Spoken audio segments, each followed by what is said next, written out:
Ovsyankali nonni ovqatlanish ratsioningizga qo'shmasangiz afsuslanasiz. Kletchatkalarga, magniyga, oqsilga boy suli yormasi sizni ozishingizga ham yordam beradi.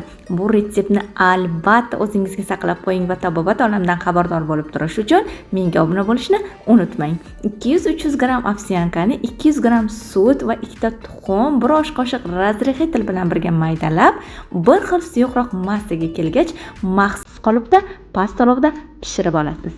Tez va oson hazm bo'luvchi bu non juda ham foydali va mazali.